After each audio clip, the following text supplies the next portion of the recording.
boleh saudara dan saya ada sampai hari ini semua karena Tuhan. Amin. Tahun 2025 kita melewati dengan baik. Tahun 2026 saya yang percaya kita pun akan melewati dengan baik. Amin. Karena kita punya Yesus yang luar biasa.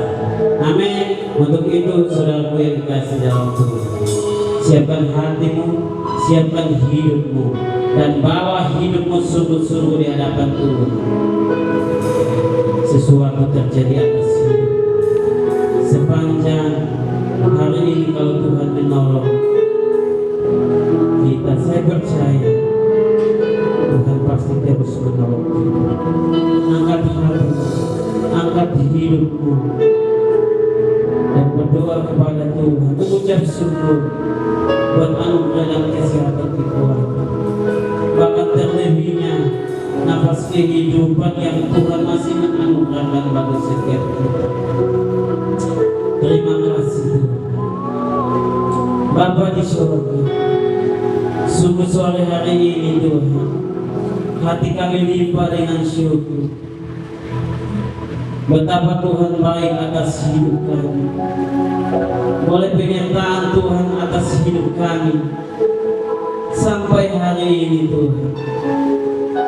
Kami masih merasakan kuasa pertolongan Tuhan.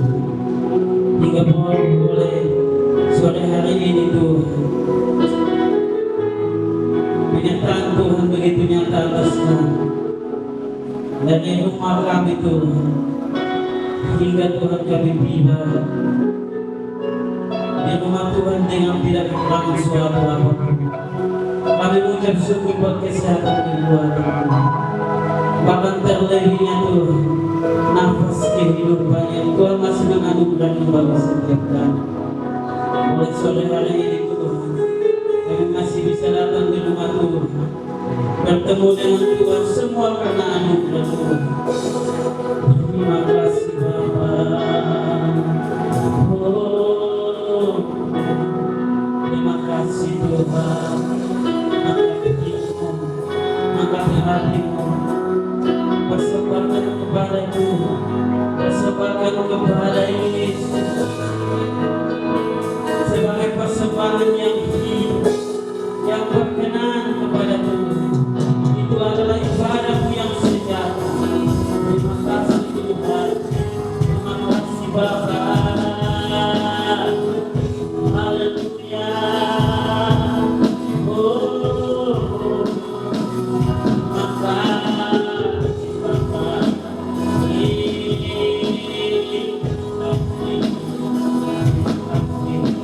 Dinaikkan syukur sore hari ini.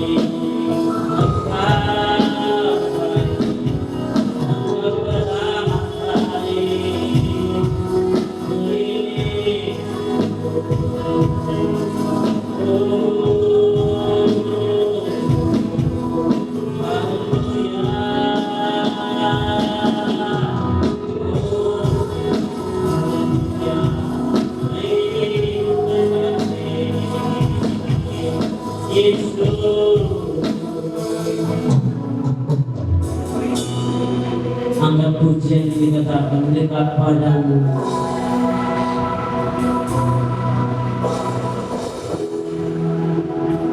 Dekat padamu itu hidupku. Oh, setiap kataku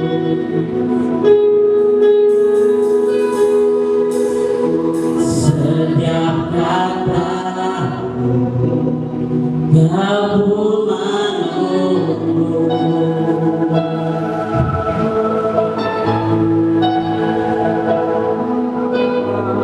Tak kusangka ku temukan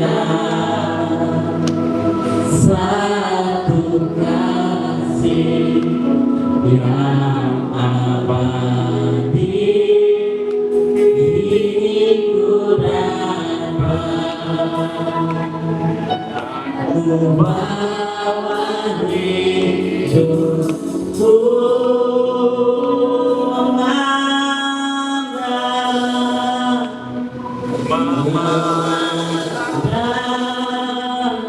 wajahmu, mengikuti kebaikanmu, mengejar hadirmu. Kami berikan kemuliaan buat Jesus dengan di atas segala macam. Mari kita bangkit berdiri dengan kehadiranmu.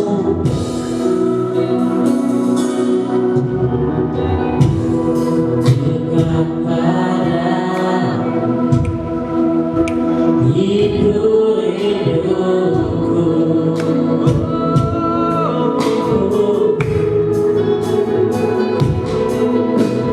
senyap kata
sembuhkan lukaku dengan salibnya yang selalu ada.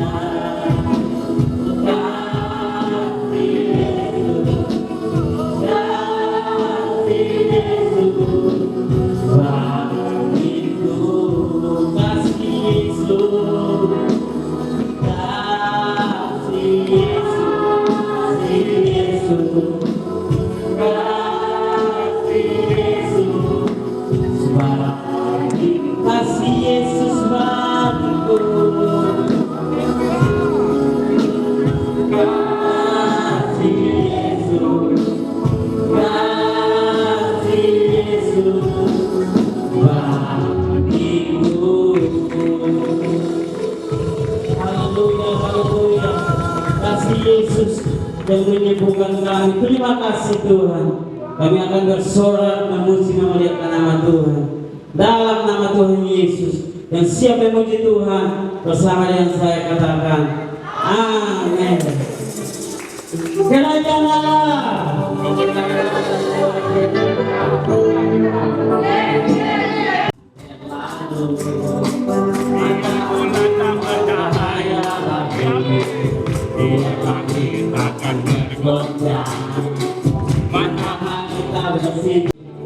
Yesusku, amin.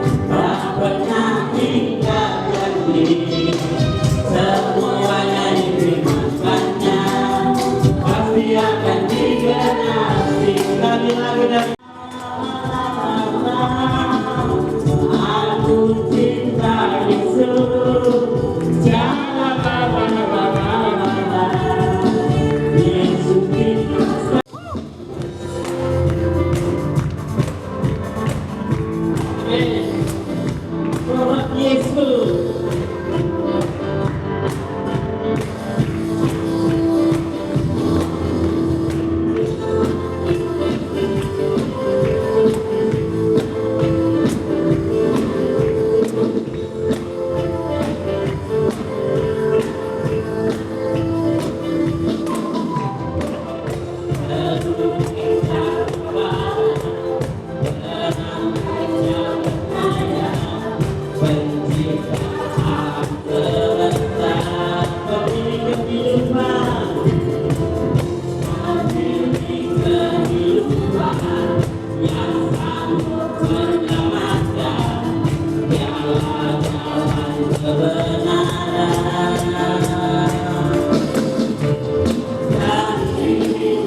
Amin. Silakan duduk kembali. Haleluya. Haleluya. Gitu kan. Enggak ada. Nih ambil Bang. Gitu. Terima kasih.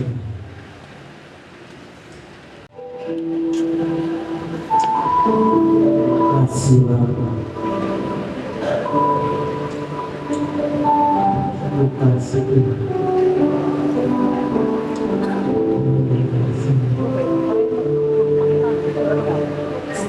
Akan kasih-Mu Tuhan, rasakan kuasa-Mu Tuhan, ku rasakan kasih kuasa Roh, ku rasakan kehadiran-Mu. Dari awal katakan kasih-Mu Tuhan, ku rasakan kuasa-Mu Tuhan, ku rasakan kasih kuasa Roh, ku rasakan kehadiran Tuhan.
buatlah roh dan jiwa kami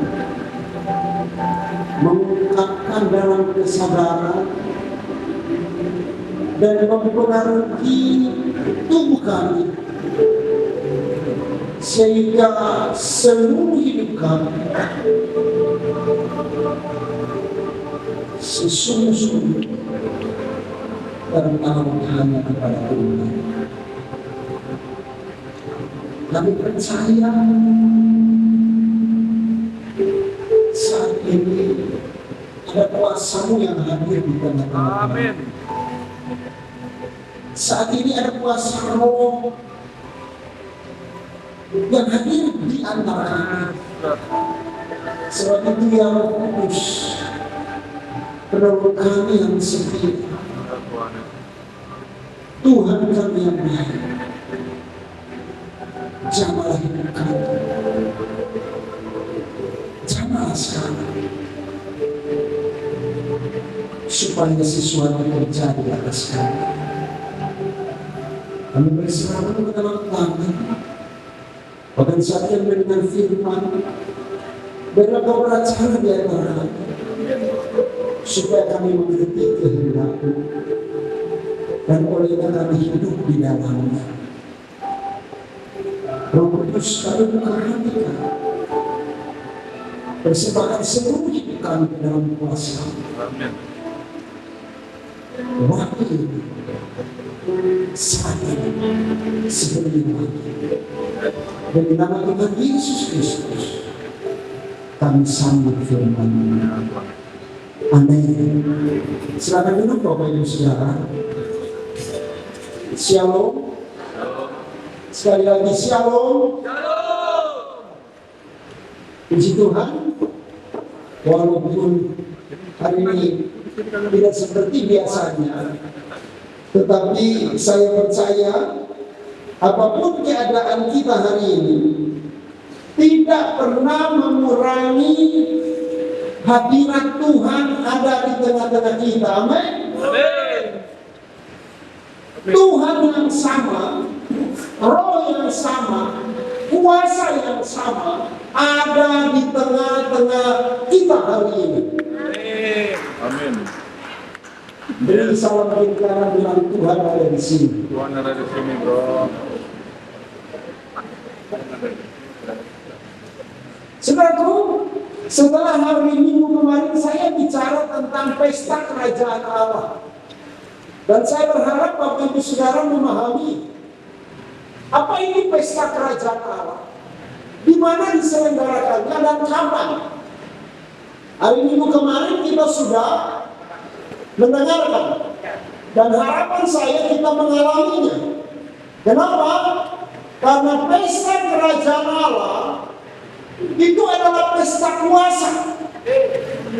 Sebab 1 Korintus 4 ayat 20 berkata, kerajaan Allah bukan soal perkataan, bukan terdiri dari perkataan, tetapi soal kuasa, tetapi terdiri dari kuasa. Sehingga pesta kerajaan Allah adalah pesta kuasa. Dan karena itu, setiap kita yang hadir, maka seharusnya kita mengalami kuasa Allah yang tersedia. Mengapa?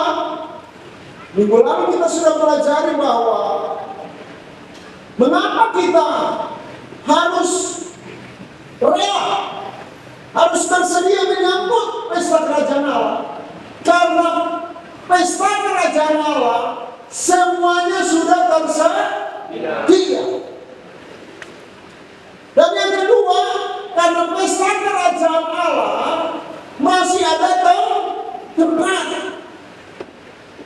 Dan yang ketiga, karena pesta kerajaan Allah terbatas kesempatannya. Kalau sudah terisi, maka kita tidak ada tempat lagi. Itu sebabnya kita harus sambut dengan rela. Sehingga kita dapat menyimpulkan kapan itu pesta kerajaan Allah. Pesta kerajaan Allah terjadi hari ini.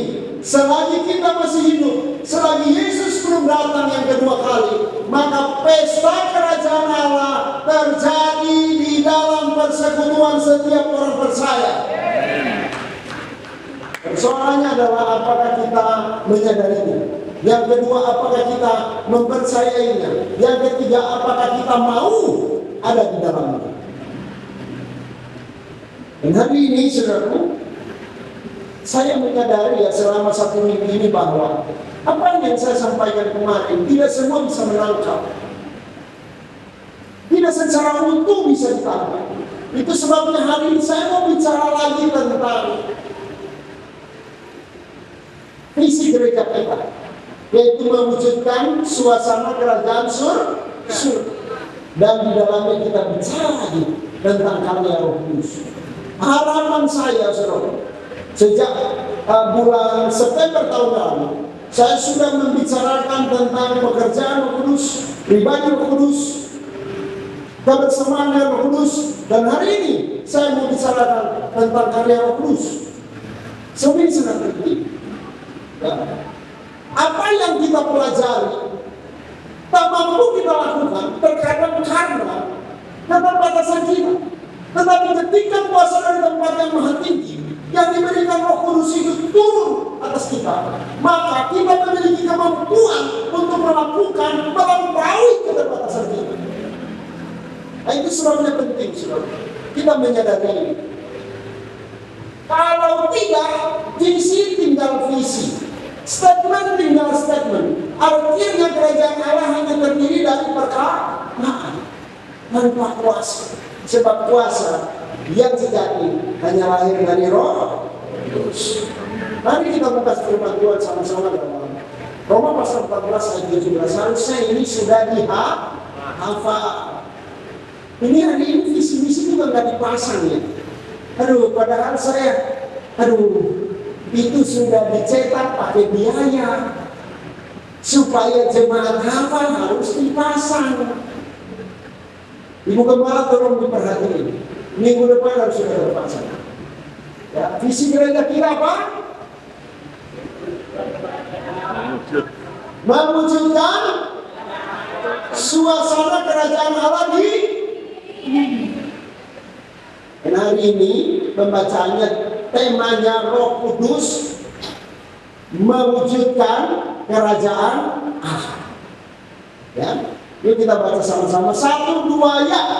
Sebab kerajaan Allah bukanlah soal makanan minuman, tetapi soal kebenaran, cara cinta dan sukacita yang Roh Kudus. kurang mantap. Sekali lagi 1, 2, 3. Sebab kerajaan Allah bukanlah soal makanan dan minuman, tetapi soal kebenaran, damai sejahtera dan sukacita oleh Roh Kudus. Ini mantap. Karena kita harus mendengar, minimal telinga kita sendiri mendengar. Syukur-syukur tetangga kebagian, maka kita bisa menyampaikan firman kepada kita. Ini visi gereja kita. Saudaraku, slide berikutnya. Visi kita ini artinya yang diangkat dari Roma pasal 14 ayat yang ke-17 ini tidak terlepas atau terkait erat dengan larangan untuk menghakimi. Ya, kalau saudara kita lihat ayat yang ke-13 pasal 14 ini, kita dilarang untuk saling menghakimi dan juga memberi batu sandungan kepada saudara seiman atau orang lain. Ya, kenapa bisa terjadi keributan? Karena ada penghakiman. Kamu salah. Menentukan salah benar itu urusan hakim. Jadi kalau kita ngomong, ini harus dikasih pelajaran. Nah, ini pekerjaan hakim. Ini udah kebangetan.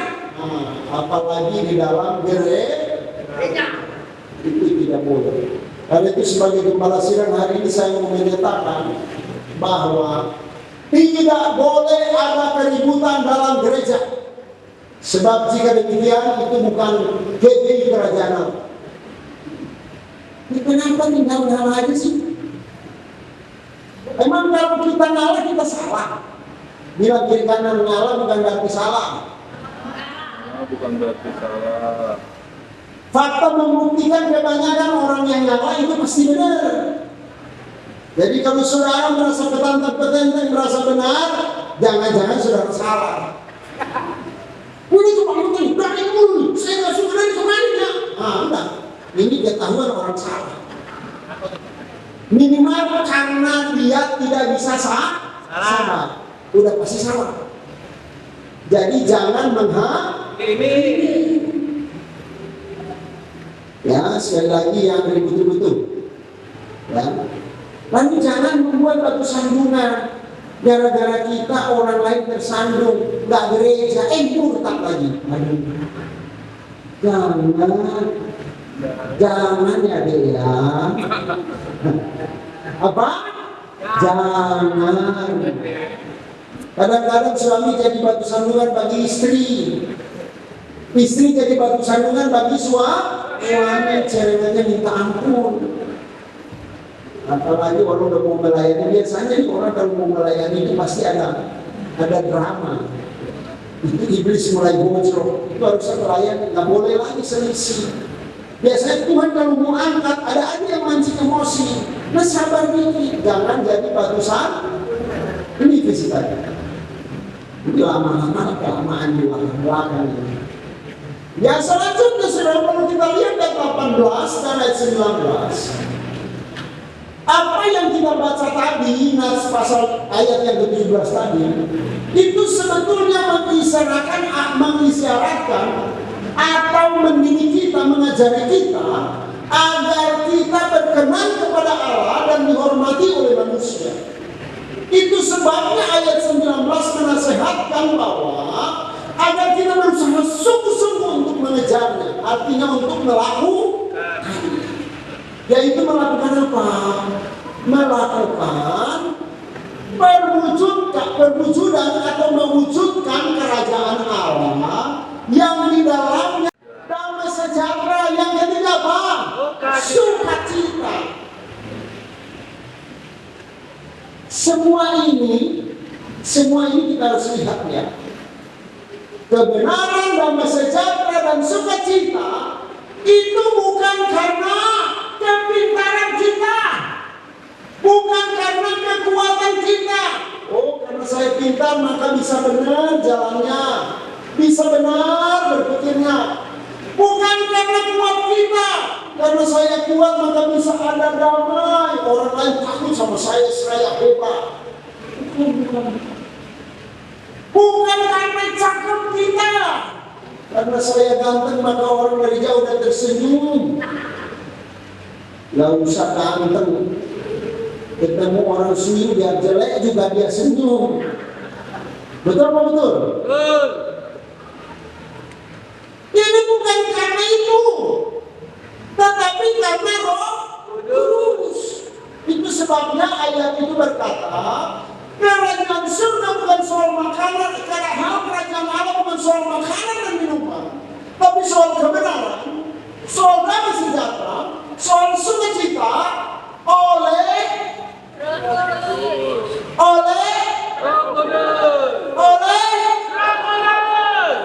artinya kita mesti menghendaki kerajaan Allah hadir dalam hidup kita, dan karena itu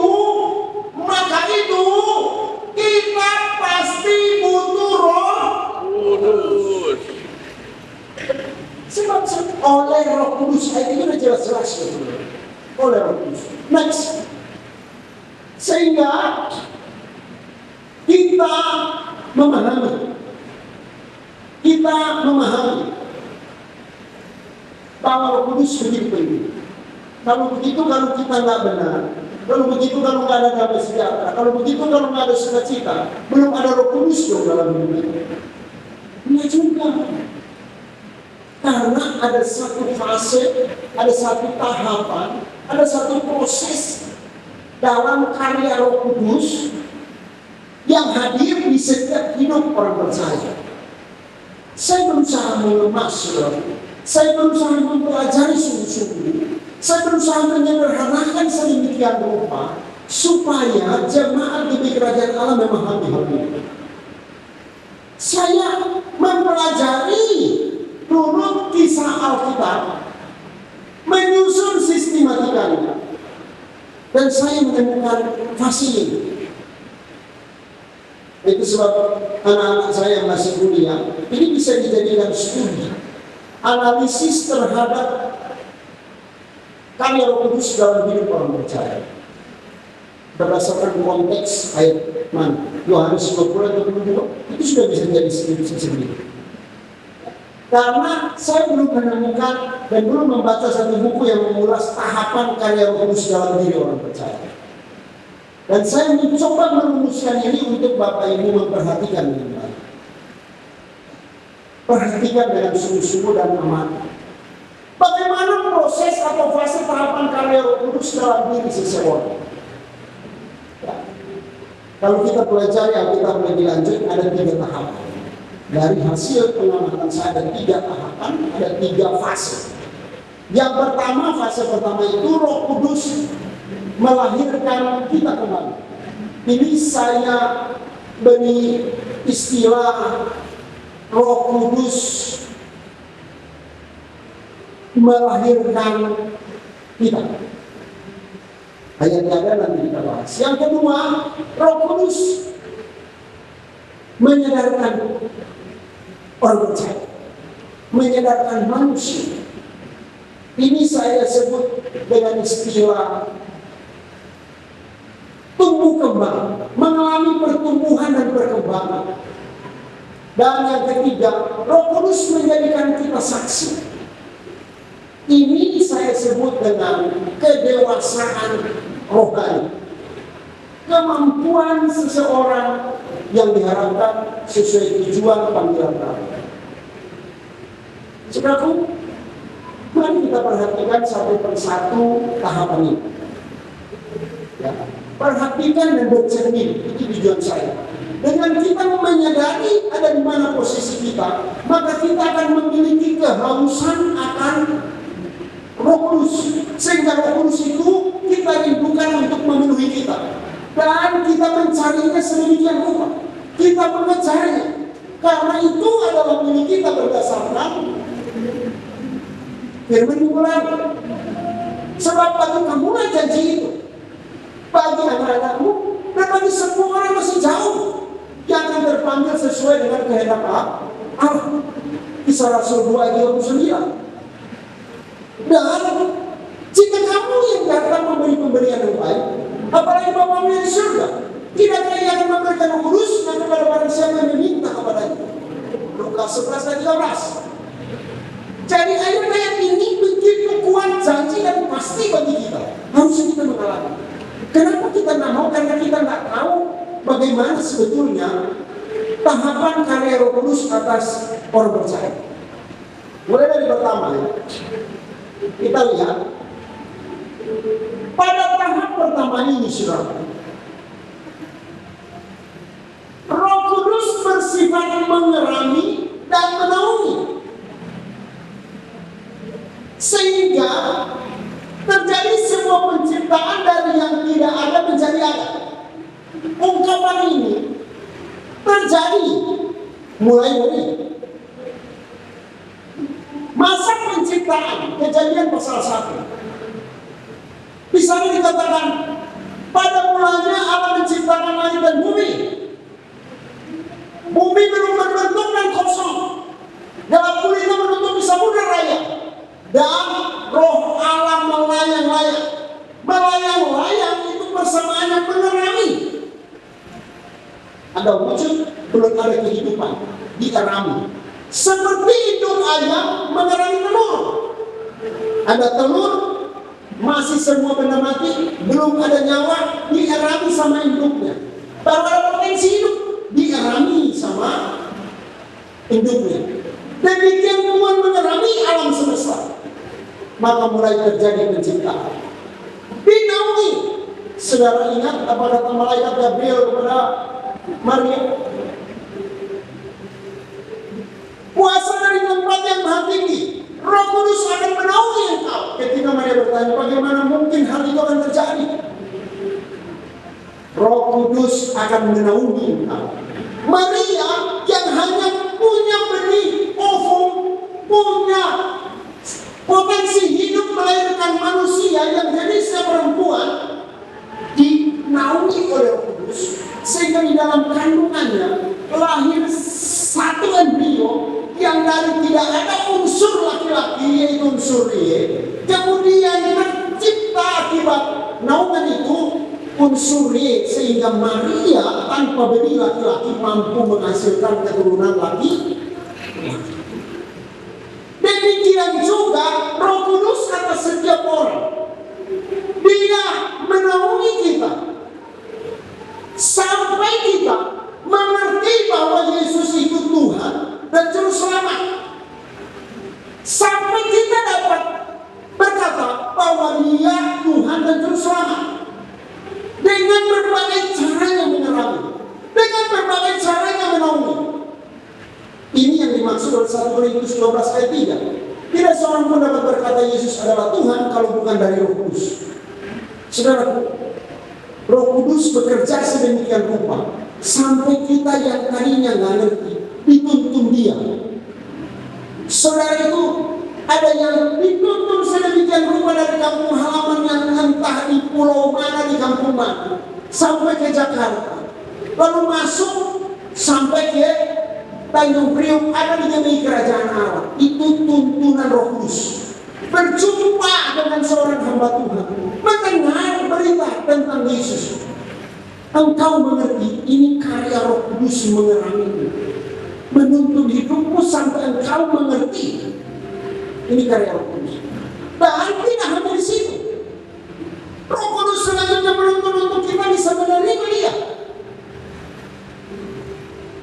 Kita membuka hati dan mengundang Yesus menjadi Tuhan dan Raja, menjadi Juru Selamat hidup kita. Ini semua karya Roh Kudus. Dia bekerja. Ini fase pertama. Sampai kita dapat mengambil keputusan menyerahkan diri untuk dibaptis. Semua ini karya Roh Kudus. Dia sampaikan melalui pengkhotbah, Dia sampaikan melalui saudara seiman, Dia sampaikan melalui orang-orang tertentu. Lepas itu cara menyampaikannya kasar, lepas itu cara menyampaikannya lembut, lepas itu cara menyampaikan cepat, lepas itu cara menyampaikannya pelan.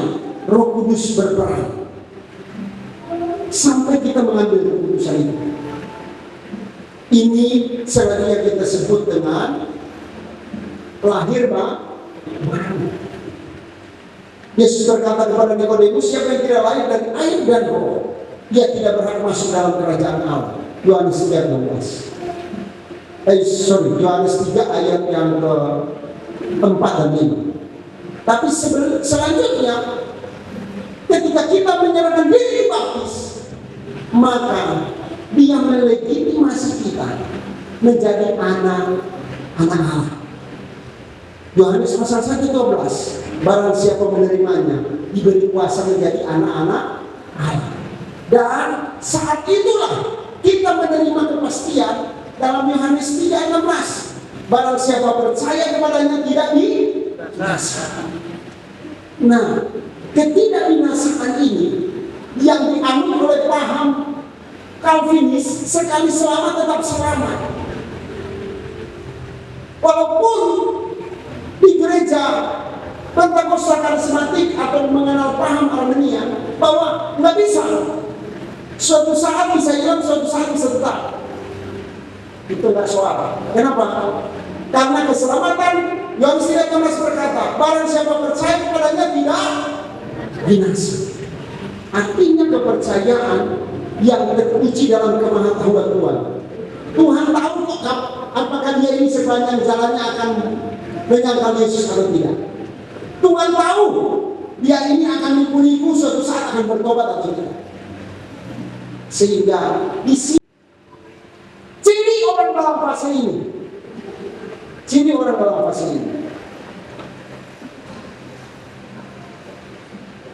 orang dalam fase lahir dan bertumbuh itu orang yang senangnya susu kalau istilah Alkitab. Senangnya firman yang menyemangati, yang memberikan motivasi. Kalau firman yang mengajar, dia ngantuk. Ada di sini yang ngantuk, coba lihat kiri kanan. Kalau yang ngantuk berarti dia ada di fase ini. Kalau firmannya memulihkan dosa, dia nggak mau. Nah, ini orang pada fase ini. Dalam kebiasaan hidupnya, ini orang maunya semau-maunya. Alkitab berkata, waktu aku kanak-kanak, aku berbicara seperti anak-anak.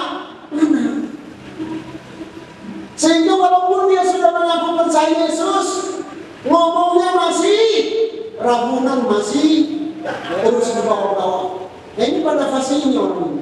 Barulah lahir.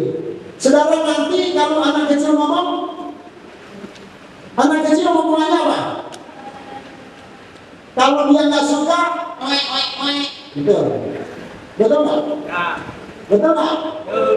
Nah, kalau dia senang, jadi senang, sedih, mau kencing, mau berak, mau makan, itu anak kecil. Ada di sini yang ada begitu?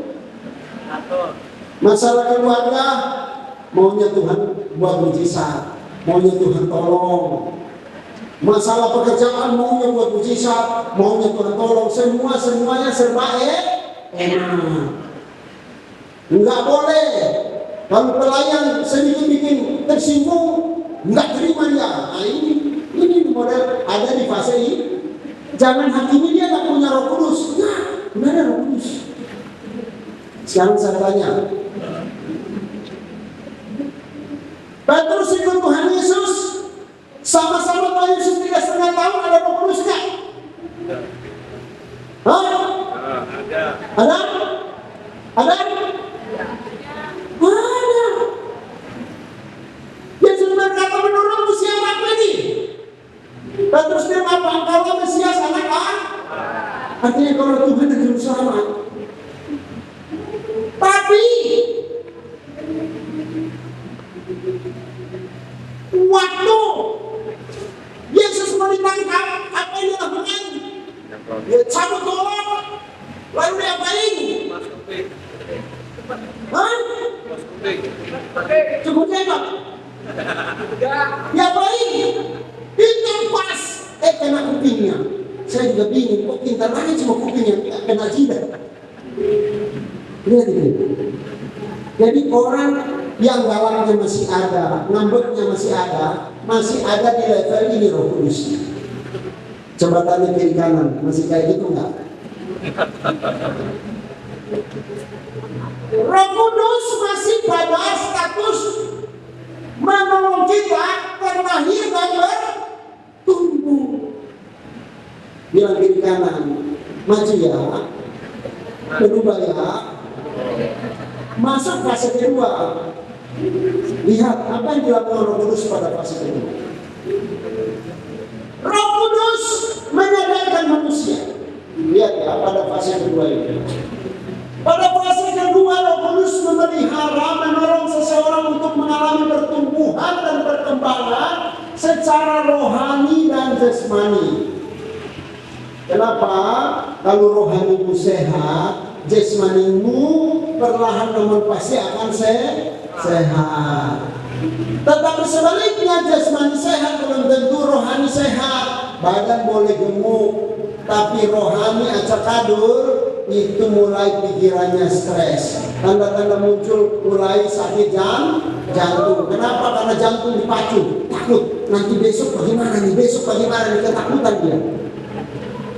Ini ya. Jadi ketika Roh Kudus bekerja atas orang percaya, pasti kedua dia memelihara. Orang itu diizinkan bertumbuh kembang dalam keadaan sehat secara rohani. Yang selanjutnya berdampak kepada secara jasmani. Ya. Lukas pasal 2:52 itu bicara tentang tumbuh kembang. Yesus dalam kuat kuasa Roh Kudus makin bertambah besar. Alkitab mencatat makin dikasihi Allah dan dikasihi manusia.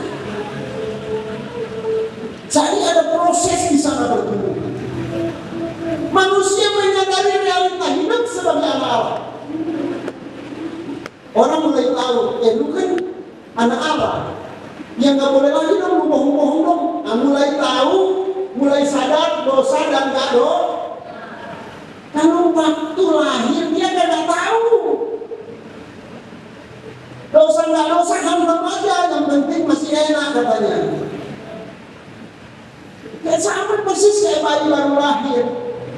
Sopan nggak sopan dia mah kencing di pangkuan, siapa aja dia kencingin. Betul? Dia nggak ngerti ini pendeta atau bukan pendeta atau jemaat, dia bohong aja ya. Makanya kadang-kadang saya selalu bilang dari mimbar, saudara bohongin saya tahu aja saya diem. Ini saudara, ya. Tetapi berbeda pada saat ini dia sudah tahu. Oh ini bohong, ini dosa, ini nggak dosa. Dia sudah tahu. Bahkan pada saat ini Roh Kudus melakukan pekerjaan yang menurut satu terobosan yang sangat hebat di sini. Terjadi pendewasaan, tetapi masih pada proses, belum matang. Yohanes 16 ayat 7 sampai 11 itu bicara begini. Bahwa dia menyatakan dia itu sebagai anak Allah, bahwa dosa telah diselesaikan. Itu Yesus berkata begini. Jika dia datang, dia akan menginsafkan dunia akan dosa. Akan dosa karena mereka tetap tidak percaya pada aku. Akan kebenaran, karena aku telah pergi kepada Bapa dan kamu tidak melihat aku lagi.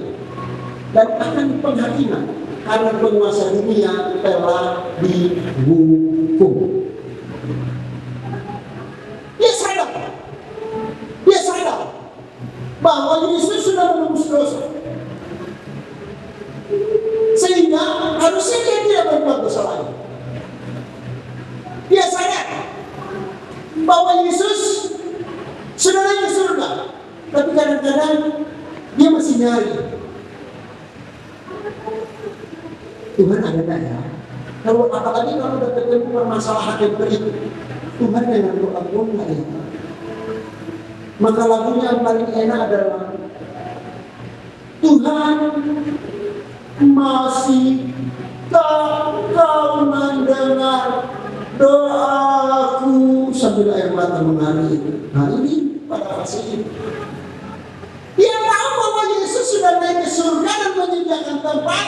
Yesus sudah membereskan, tapi dia masih mempertanyakan. Padahal dia sadar. Jadi Tuhan sudah menyadari. Dan pada fase ini, kalau yang bagus, dia menjadi bersemangat. Kenapa? Karena dia tahu dosanya sudah diampuni Tuhan. Lalu yang kedua, karena dia tahu Yesus sudah naik ke surga. Artinya dia sudah memegang kekuasaan di surga dan di bumi. Dan yang ketiga, bahwa penguasa dunia telah dihukum. Siapa penguasa dunia?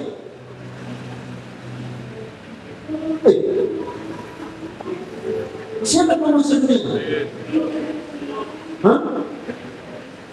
Penguasa dunia sebelum Yesus mati itu adalah iblis.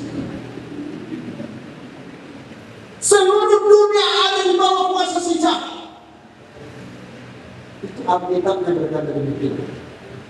Itu sebabnya pada peristiwa Matius pasal 4 pencobaan di padang gurun, Yesus dibawa ke gunung yang paling tinggi dan dia memperlihatkan seluruh kemegahan dunia.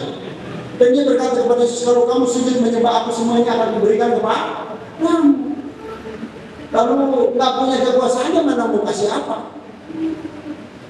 Tetapi ketika Yesus mati di kayu salib, penguasa dunia telah dihukum. Dengan kiri kanan iblis sudah dihukum. Ini kita sadar. Artinya kalau iblis sudah dihukum, penguasa dunia sudah dihukum, artinya apa? Artinya bahwa yang bikin susah kita sudah tidak ada. Siapa yang bikin susah kita? Iblis. Kalau sudah dihukum sudah tidak ada, kenapa masih susah?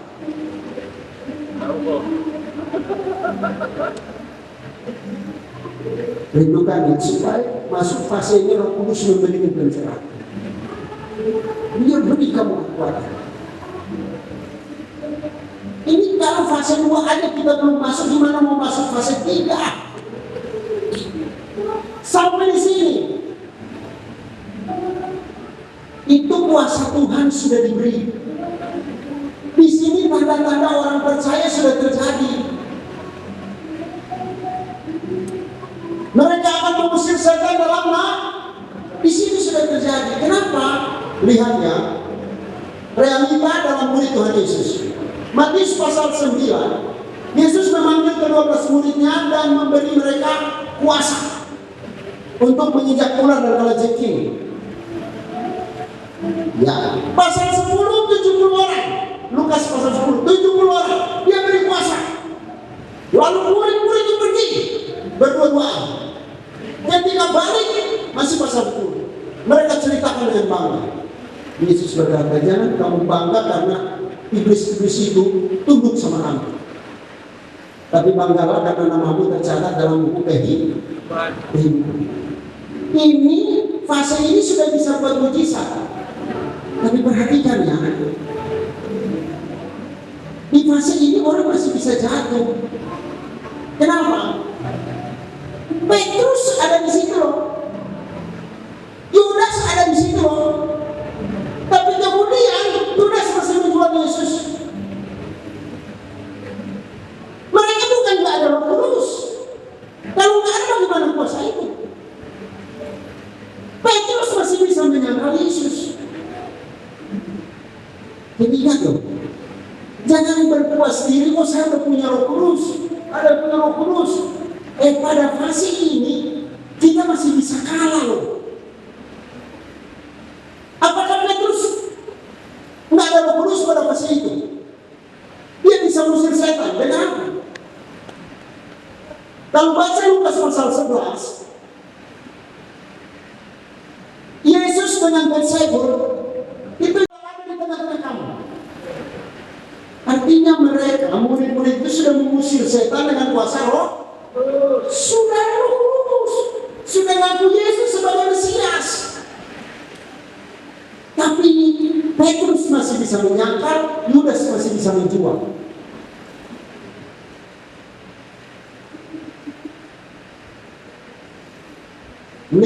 Lihat ini.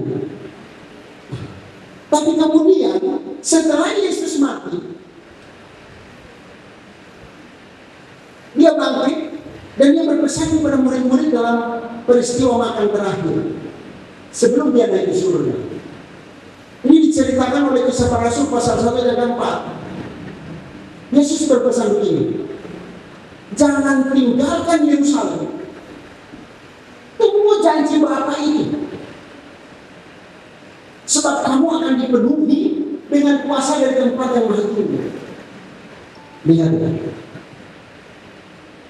Pada pasal 20 Injil Yohanes itu berkata begini, lalu Yesus menghembusi mereka dan berkata, terimalah Roh Kudus. Harusnya kan sudah terima kan? Ngapain lagi suruh tunggu? Kenapa? Karena masih pada fase kedua ini. Roh Kudus yang diberikan ini memberi kekuatan kepada murid-murid untuk menunggu dengan diam di Yerusalem. Kenapa? Karena kalau tidak, mereka nggak bisa diam, mereka nggak bisa tunggu. Petrus akan kembali ke laut untuk menjala ikan dan yang lain akan mengikutinya. Itu sebabnya Yesus harus menghembusi mereka dengan Roh Kudus supaya mereka duduk dan nunggu. Ini penting saudara. Maka buka hati dan rindukan Roh Kudus memenuhi hidupmu dari waktu ke waktu. Sebab ada tahapan proses Roh Kudus berkarya dalam diri setiap orang. Amin. Ingat ini baik-baik. Saya jamin saudara kemana-mana belum akan dapat ini. Saya jamin. Kenapa? Ini yang Tuhan beri kepada saya semata. Ya. Maka saya suruh anak-anak saya di mahasiswa lakukan kajian, uji, dan saya yakin ini akan muncul sebagai benar. saudara. Nah, pada tahap ini kelemahannya adalah lingkungan dan situasi atau kondisi sangat mempengaruhi. Itu sebabnya Yesus bilang jangan tinggalkan Yerusalem. Maka Bapak Ibu, saya bilang ya, dengarin baik-baik ini. Kalau saudara dalam pertumbuhan iman, jaga lingkunganmu, jaga pergaulanmu, jaga komunitasmu. Saya harap Bapak Ibu yang kemarin saya larang untuk pergi jalan-jalan memahami ini. Supaya engkau tetap terjaga, tetap konsisten, engkau menanti sampai engkau mengalami pendewasaan secara rohani oleh Roh Kudus dalam hidupmu. Amin. Maka saat itu engkau boleh pergi sampai ke ujung bumi. Sebab Yesus berkata, kamu akan menjadi saksiku di Yerusalem, Yudea, Samaria sampai ke ujung bumi. Amin. Maka saya bilang kepada anak-anakku sekalian yang dibesarkan, yang tumbuh di GBI Kerajaan Allah, kalau kau mau memperlebar kerajaan Allah, jangan buru-buru pergi sebelum waktu Tuhan. Apalagi pergi dari kerajaan Allah karena ngambek. Jelas? Apalagi keluar dari kerajaan Allah karena tersinggung, karena sakit hati. Saudara,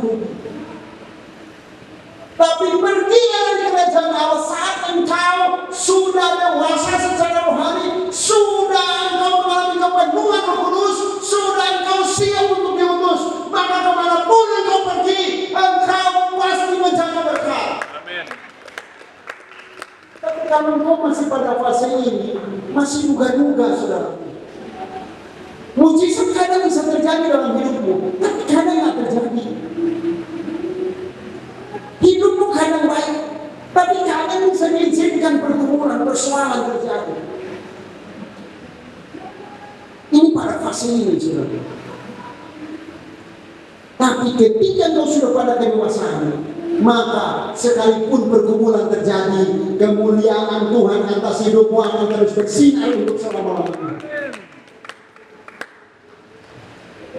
Mau buru-buru masuk fase ketiga ini. Ketiga, sekali lagi, lingkungan, situasi sangat mempengaruhi. Ini orang pada fase ketiga. Ya. Roh Kudus menjadikan kita saksi. Ini fase ketiga. Ini yang saya sebut dengan kedewasaan rohani. Artinya sudah siap berbuah. Lihat ya. Fase ini Roh Kudus membuat seorang memiliki kekuatan dan kemampuan untuk hidup sesuai kehendak Allah.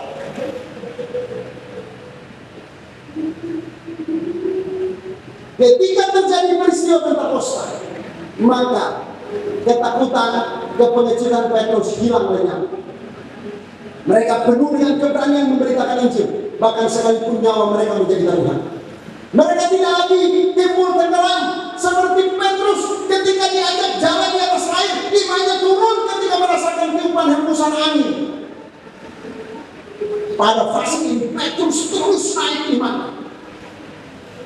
Bahkan dia mengalami kepekaan yang dasar. No. Masih sebelumnya, jangan dulu terlalu jauh, sudah suruh cepat-cepat ambil tadi.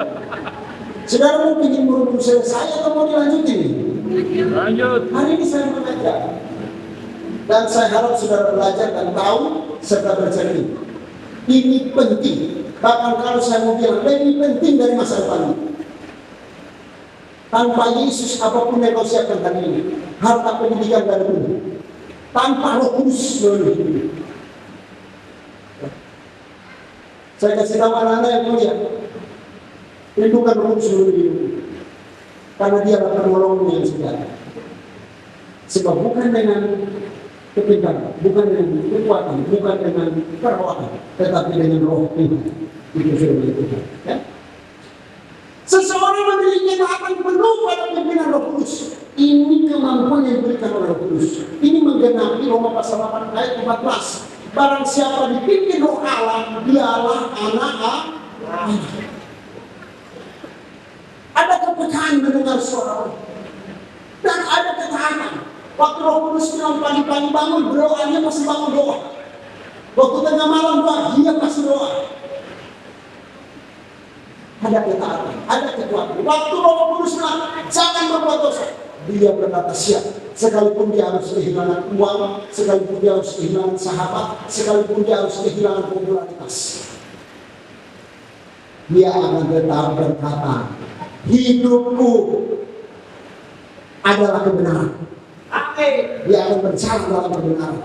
Dia akan berpikir benar. Dia akan berucap benar. Dan dia akan berlaku benar. Dia akan memiliki kemampuan untuk tidak jatuh bangun lagi dalam dosa. Sebab Alkitab berkata dalam 1 Yohanes 3:9, barang siapa dalam Kristus dia tidak akan berbuat dosa lagi. Bagaimana orang hidup masih jatuh bangun? Kadang kalau bohong rasanya enak, apalagi kalau bohong dapat duit. Benar apa benar? Harga 1 juta bilang 1,5 juta cuma boleh ngecek dapat gopek. Apalagi kalau gopek tiang, waduh masuk penjara nggak apa-apa deh katanya. Ya, hilang. Ini harganya gopek tiang, tahu gopek tiang? Juta. 500 juta. Kasihan. 1 miliar pun nggak bisa sebanding dengan harga kita, sebab dia sangat mahal karena sudah ditebus oleh darahnya Yesus. Dan Roh Kudus ketika pada fase ini dia memampukan kita untuk tidak berbuat dosa. Sini ada yang mau tidak berbuat dosa lagi? Amin. Oh hanya 1, 2, 3, 4, 5, 6, 10. Yang lain masih mau berbuat dosa.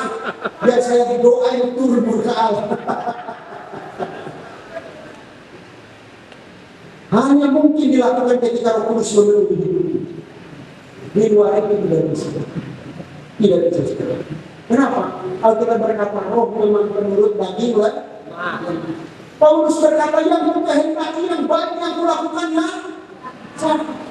Pergumulan pada pasal 7, tetapi pasal 8 baru dia ungkapin bahwa siapa yang dipimpin roh Allah di anak. Kenapa? Karena pada pasal 7 masih pada fase 2. Sedangkan pada pasal 8 dia sudah masuk fase 3. Roh Kudus sudah berkuasa penuh, berdaulat penuh. Itu Yesus berkata, kamu akan menjadi saksiku kalau Roh Kudus turun di atas kamu. Amin. Maka saya heran. Minggu lalu itu pesta kerajaan Allah, ini pesta puasa, tapi yang maju sedikit. Kenapa? Karena saya ini saudara nggak mengerti hal ini. Harusnya maju. Kenapa? Karena kuasa tengah dicurahkan. Pencurahan Roh Kudus dalam Kisah Para Rasul terjadi saat pada Kisah Para Rasul 2 saat mereka sedang berdoa.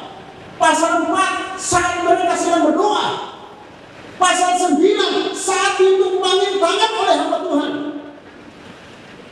Dan pasal 13, 15 saat mereka mendengar firman. Jadi ketika dipanggil untuk doa, maju. Angkat imanmu, kenapa? Nggak usah lihat kiri kanan, yang maju kita kok. Yang maju kita urusan Roh Kudus, ini langkah imanku. Roh Kudus aku mau Tuhan penuh. Saudaraku, saya sebut KKR Minggu keempat setiap bulan itu sebagai pesta kerajaan Allah. Amin. Kenapa? Karena ini janji Tuhan. Saya nggak mau mundur. Mau itu bisa tinggal berapa, saya nggak peduli. Kenapa? Karena saudara yang tersisa itu katanya saudara adalah bibit-bibit unggul yang kelak akan dipakai hebat dan dahsyat oleh Tuhan. Sebab Roh Kudus mau memenuhi itu. Janji Tuhan dalam Yoel pasal 2 adalah pada hari yang terakhir akan mencurahkan Roh Kudus kepada semua manusia. Dan Kisah Para Rasul 2 ayat 17-18 diulangi oleh Petrus dan diteguhkan pada ayat yang ke-39. Pencurahan Roh Kudus ini adalah janji Tuhan bagi kamu. Dan Lukas pasal 11 ayat 13 itu syaratnya cuma satu, minta maka Roh Kudus akan berikan bagimu. Amin. Jadi ketika maju Tuhan aku minta, Tuhan aku minta, Tuhan aku mau. Nah saudaraku, saya akan berikan mudah-mudahan dalam waktu ke depan. Saya berharap minggu depan saya bisa sampaikan bagaimana karya Roh Kudus memenuhi seseorang. Karena sekarang jadi polemik, itu yang menjadi hambatan saudara kadang-kadang. Roh Kudus masa muncul laba-laba di mulutnya? Kenapa? Dia ngomong salah laba-laba. Kenapa? Apa yang salah? Roh Kudus beracara dengan dia, kenapa kamu sakit perut? Jadi sudah nanti lah itu waktu berikutnya. Kalau nggak habis itu. Lalu saudaraku, ketika Roh Kudus mendiami seseorang pada fase 3, maka orang itu menjadi konsisten terhadap panggilannya. Itu sebabnya dalam Filipi pasal 1:21, Paulus berkata, bagiku hidup adalah Kristus dan mati adalah Tuhan. Artinya seluruh hidup kita hanya urusan dengan Tuhan. Ini tanda Roh Kudus sudah pada fase 3 menyertai. Di luar itu saudara mungkin masih ada fase 1 dan fase 2. Ya. Dan yang berikutnya saudara, menerima kuasa untuk menjadikan kita duta kerajaan Allah atau saksi.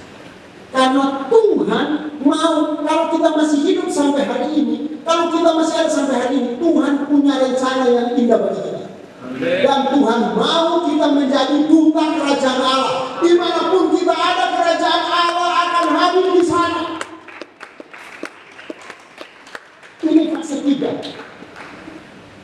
Itu sebabnya saudaraku, dia berlengkapi ini yang disampaikan dalam kisah dalam 1 Korintus 12:1-11. Ada 9 karunia Roh Kudus. Dan Galatia 5:22-23 ada 9 karakter atau buah roh. Nah, ini baru mulai supaya cepat ya. Lihat ya, karunia Roh Kudus. Oh, ini salah. Ini bukan karunia Roh Kudus. Ini buah roh. Kayaknya sebelumnya ini. Oh, sudah ini sudah salah ini. Ini sudah nanti. Ini sampai lepasan terjadi. Bukan di wordnya ada. Di wordnya ada. 1 Korintus 12 ayat yang berapa tadi? 1 Korintus 12 ayat 7-11 itu yang berbicara tentang yang pertama, karunia berkata-kata dengan hikmah. Karunia berkata-kata dengan gimana? Di wordnya ada, di word. Di folder yang sama. Lihat kalau nggak buka aja 1 Korintus 12 ayat 7 sampai dengan 11. Itu lebih aman. Yang pertama, dia memberi kita karunia berkata-kata dengan hikmah. Yang kedua, dia memberi kita karunia berkata-kata dengan pengetahuan. Ada sumber pengetahuan yang Tuhan beri. Ada informasi walaupun kita nggak nyari. Itu semua kerja Roh Kudus. 1 Korintus 12 ayat yang ke-7 sampai dengan 11. Ya. Terus. Ya. Ayat 9. Ya. Ayat yang ke-9. Udah ya, 2 ya. Hitungnya. Udah 2 ya. Yang ketiga apa? Memberikan iman. Yang keempat apa? Memberi karunia penyembuhan. Yang kelima apa? Ayat 10. Kuasa mengalahkanmu. Ini bersifat permanen. Ini saat 12 rasul, saat 120 pasang mata, saat murid-murid berkumpul di Yerusalem, mereka semua mendapat ini. Ya, mujizat, mereka buat mujizat di mana-mana. Maka Tuhan menambahkan bilangan mereka. Kisah Rasul 2, Kisah Rasul 3, Kisah Rasul 4. Ya, memberikan karunia untuk berbuat. Berapa tadi? Sudah ada hitungnya? Saya bilang sudah banyak. Sudah di 5. Berbuat. Karunia membedakan roh. Berapa tuh? 6. Terus karunia kata-kata dengan bahasa roh. Ini udah salah. Berkata-kata dalam bahasa roh itu udah 8. Yang kesembilan karunia untuk menafsirkan bahasa roh. Coba, itu sudah berapa itu? Sembilan, semua ayat ada sembilan, Mas. Ayat 11 saja. Masih ada nggak, Pak? 11. Nah, iya betul 9. Nah, ya kan? Itu karunia yang Tuhan beri. Kemudian, next slide. Terakhir. Ayo cepat. Next slide. Ya, pohon. Yang kedua, Tuhan memberikan apa? Kemampuan untuk menghasilkan buah roh. Ini buah siapa? Buah siapa? Buah roh. Pohon tumbuh dewasa baru dia bisa berbuah. Dewasa nggak ditentukan oleh besar kecil. Kadang-kadang baru muncul juga sudah buah. Kenapa? Dia dikarbit, di stek, dicangkok. Betul apa betul? Artinya dia harus sudah sampai pada posisi dewasa. Coba cangkok yang tunas sampai kapan juga belum berbuah. Dia harus cangkok cabang yang dewasa. Jadi Roh Kudus memberi kedewasaan. Ya. Apa yang dihasilkan? Kita bisa punya kasih. Apalagi yang kedua? Yang ketiga? Ulangi. Saya suruh ulangi sampai jam 10 kalau sudah nggak baca. Itu nggak selesai. Yang pertama apa? Yang pertama apa? Yang kedua apa? Yang ketiga salah lagi. Yang ketiga? Yang keempat? Yang kelima? Yang keenam? Yang ketujuh? Yang kedelapan? Yang kesembilan? Sudah punya belum? Belum. Hah? Separuh. Berarti butuh Roh Kudus kan? Kok kemarin diundang maju kagak maju? Aduh. Jawab pun yang jujur, karena ngerti gitu aja. Maka hari ini saya mikir ngerti, tapi bukan saya karena yang membuat orang menyadari itu hanya karunia Roh. Ambil, angkat. Ingat ya, yang berbuah itu Roh. Kalau Roh Kudus sudah mendiami kita sudah menjadi tempat kediaman Dia, menjadi baik Roh Kudus yang dewasa, maka Dia akan memampukan kita untuk melahirkan ini semua. Jika bukan Dia, kita tidak mungkin bisa. Jika bukan karena kepenuhan Roh Kudus pada kisah para Rasul tua, Petrus tetap aja menyelesaikan masalah pakai golok. Betul? Tetap aja Thomas menyelesaikan masalah pakai pembuktian. Survei membuktikan. Ragu terus dia kan? Kalau jadi itu belum kecucuk, gua nggak percaya. Itu Thomas. Ada sih Thomas? Nggak ada yang ngaku ya? Ada Pak Gatot.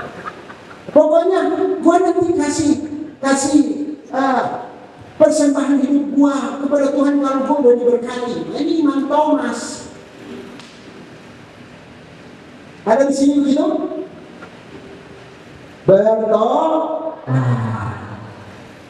Next. Jadi saya mau bilang, Yesus adalah karakter dan kuasa. Ada orang bilang yang penting kuasa, yang penting karakter, atau yang penting buah roh atau karunia roh. Masih orang yang paling penting bagi orang percaya buah roh atau karunia roh? Ulangi, yang penting bagi orang percaya buah roh atau karunia roh? Hah? Buah. Kalau buah roh, saudara punya Yesus yang separuh. Ya dong, Yesus itu utuh. Dia punya karunia, dia punya buah. Maka jangan suka milih-milih. Udah yang penting gua baik aja lah, yang penting gua penuh kasih aja lah, nggak usah musik-musik setan. Nggak bisa, itu bukan pribadi Yesus. itu pribadi sang Siddhartha Buddha Garuda Buddha Gautama. Dia pribadi orang yang baik, luhur, dan murni. Itu bukan pribadi Yesus. Yesus dia punya kasih dan dia punya kuasa. Mantap tuh kalau dengar Pak Gatot ngomong kuasa. Yesus itu utuh. Jadi kalau hanya karakter itu bukan, sama-sama ngomong, kalau hanya punya karakter itu bukan Yesus. Ulangi. 1, 2, 3. Saudara udah lapar ya? Yang kedua, kalau hanya punya karunia itu bukan Yesus. Kalau hanya punya karunia bukan Yesus. Yesus punya karakter dan karunia. Jadi jangan pilih-pilih ya. Itu jangan dengar di pengajaran, apalagi pengajaran cuma dari YouTube. Dari apa itu? Dari YouTube masih mending. TikTok yang mana? Kagak jelas tentang jawabannya. Kalau ini salah, saudara bisa datang protes pada malah salah itu. Ya. Pada fase ini seorang tidak lagi dapat dipengaruhi oleh lingkungan, keadaan sekeliling, melainkan seorang telah mampu mempengaruhi lingkungan. Bahkan dia tidak hanya mengubah dirinya, bahkan dia boleh mempengaruhi keluarganya, dia boleh mempengaruhi lingkungannya, temannya, sahabatnya, saudaranya, dia boleh mempengaruhi kotanya, bangsanya, semua orang sampai ke ujung bumi. Ini pada fase 3. Itu sebabnya saya tulis begini, saya masih sedikit ada menangkap. Tuhan punya tujuan bagi hidup selain ini. Amin. Apapun kerjamu, Tuhan punya tujuan. Jangan pikir gue cuma begini udah tinggal tunggu mati. Itu iblis yang kasih telingamu. Itu bodoh. Tuhan punya tujuan. Kalau enggak dia udah matiin saudara. Ya, Tuhan punya tujuan atas hidupmu. Karena itu pastikanlah Roh Kudus turun atasmu hari ini. Pastikan yang kau meminta Roh Kudus. Saya tak peduli saudara bertahun. Kalau Roh Kudus sudah turun atasmu, sesuatu pasti terjadi atas hidupmu. Saya mau bilang, ada satu kesaksian hidup seorang yang namanya Smith Wigglesworth. Dia buta huruf. Dia tukang radio. Tahu tukang radio? Radio ngadi tuh. Masa saya harus bawa contoh? Dia buta huruf. Yang ngajari baca istrinya. Bahan bacaannya itu cuma Alkitab. Dia nggak baca semua bacaannya.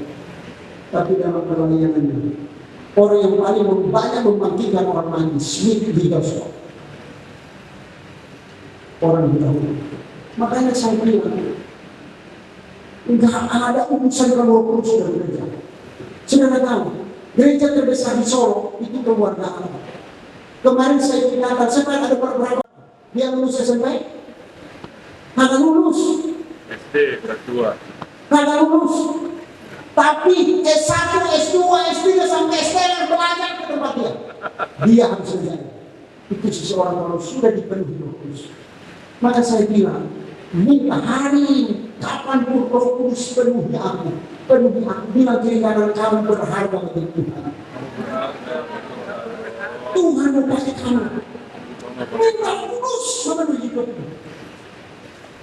Maka saya tulis, pastikanlah Roh Kudus turun ke atas kamu hari ini.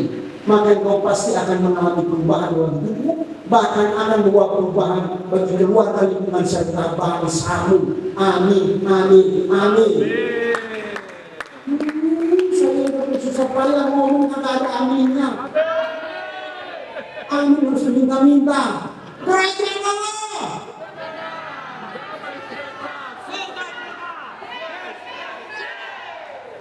Bapak Ibu saya undang abang berdiri, para pemusik segala macam yang siap karena waktu kita sudah habis. Sudah tadi habis. Mohon maaf kali ini agak telat karena saya harus tuntasin. Kalau enggak saudara pulang dalam 3 minggu setengah nanti bahaya. Kita bisa salah. Ya, mari Bapak Ibu bangkit berdiri. Kita nggak ada sempat orang hari ini karena kita harus laksanakan perjamuan. Imani saat ini. Saat engkau menyambut tubuh dan darah Kristus, engkau ingat bahwa tubuh dan darah itu telah menyelesaikan dosa, telah menjamin engkau ada tempat di surga. Yesus ada dan hidup di surga, berkuasa di surga dan di bumi. Saat engkau menerima tubuh dan darah itu, pastikan engkau menyadari iblis telah dihukum. Maka apapun masalah hidupmu, keluargamu, keadaanmu, Tuhan sanggup berperkara dan Dia akan pulihkan. Berdoa, saudara berdoa secara pribadi. Mari saya undang Kak Henry dan Kak Yusuf maju ke depan.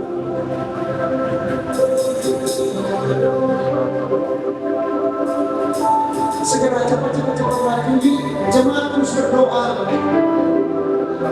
Persiapkan diri saudara untuk menyambut perjamuan kudus. Bapa di dalam surga, aku telah menyampaikan isi hati. Semua itu bilang, tenggelam dalam sungai Roh Kudus. Beri kami kekuatan, beri kami kemampuan, beri kami kekuatan. Dan hari ini, aku mohon Tuhan Yesus, hembuskan mereka. Dan aku berkata, terimalah mereka semua menerima Roh Kudus sampai mengalami kepenuhan Roh Kudus. Dan kami anak-anak hambamu, kedua anakmu Henry dan Yusuf, layakkan kami Tuhan untuk melayani umatmu dalam persekutuan dengan tubuh dan darahmu, dan kami melaksanakannya demi nama Tuhan Yesus Kristus. Darah Yesus Kristus. Yesus,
kita mulai perjamuan.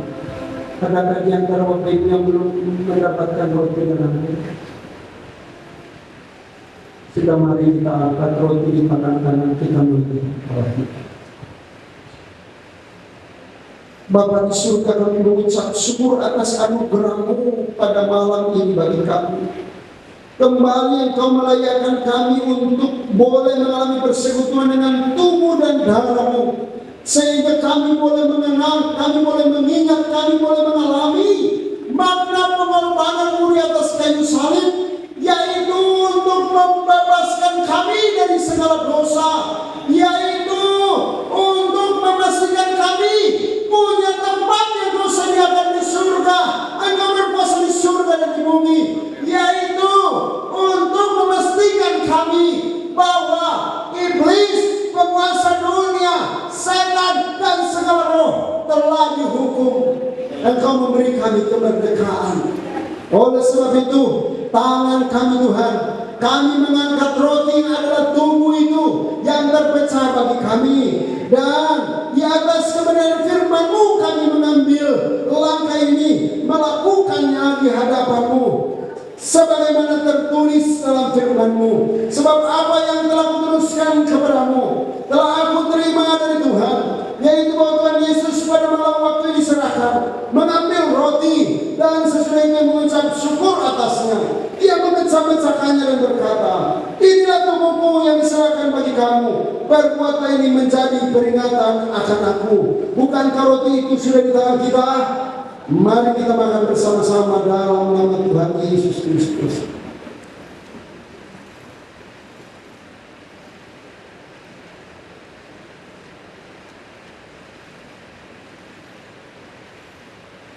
Mari persiapkan anggur di tangan kanan, angkat diri kepadamu. Oh, haleluya, haleluya. Bapa di surga, kembali kami mengangkat anggur ini di tangan kanan kami. Seraya iman kami terangkat kepadamu bahwa inilah darah Yesus yang telah ditumpahkan bagi kami, supaya segala kutuk dosa hilang kuasanya atas hidup kami, dan kami mulai mengalami hidup baru di dalam Yesus. Tidak ada lagi kutuk, melainkan oleh hidup yang diberikan Yesus, yaitu hidup dalam segala kelimpahan. Tidak lagi hari sial, tidak lagi hari malam, jauh dari segala malapetaka. Sebab Tuhan memberi kami hidup, dan hidup dalam segala kelimpahan. Diberkati hidup kami, diberkati keluarga kami, diberkati anak cucu kami, diberkati pekerjaan, diberkati usaha, diberkati kemanapun kami pergi.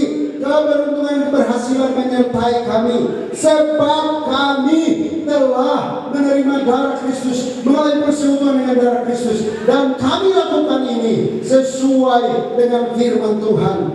Demikian juga Ia mengambil cawan sesudah makan lalu berkata, cawan ini adalah perjanjian baru yang dimeteraikan oleh darahku. Perbuatlah ini setiap kali kamu meminumnya, menjadi peringatan akan aku. Sebab setiap kali kamu makan roti ini dan minum cawan ini, kamu memberitakan kematian Tuhan sampai Ia datang. Bukankah anggur itu di tangan kita? Mari kita minum bersama-sama dalam nama Tuhan Yesus Kristus. Oh, haleluya, haleluya, haleluya.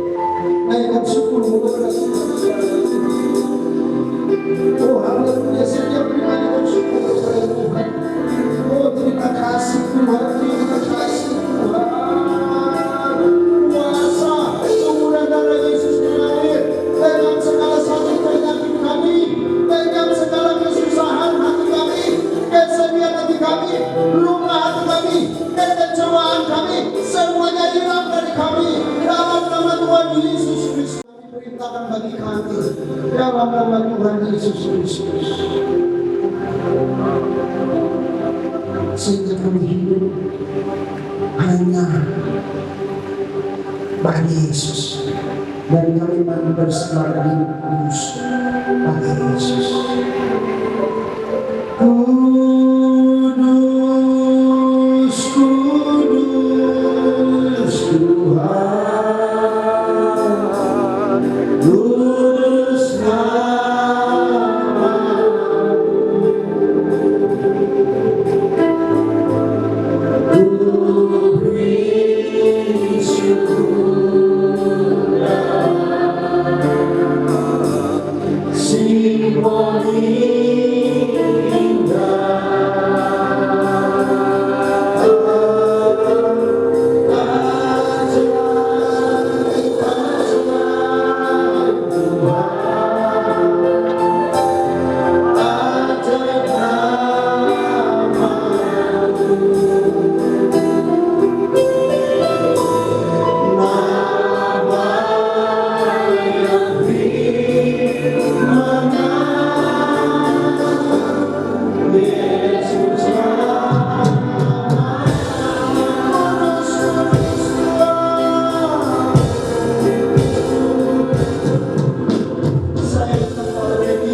Tidak henti-hentinya kami mengucap syukur ya Bapa atas segala kebaikan yang Kau berikan kepada kami boleh berkumpul ada di tempat ini untuk mendengarkan sebagian daripada sabda firman-Mu yang sudah disampaikan oleh hamba-Mu Tuhan. Gembala sidang di tempat ini Bapak Noli. Dan kiranya Bapak, apa yang boleh kami dengar yang merupakan visi dan misi dari gereja kami Tuhan boleh kami terus tanamkan dalam kehidupan kami, dalam keseharian kami hari lepas hari.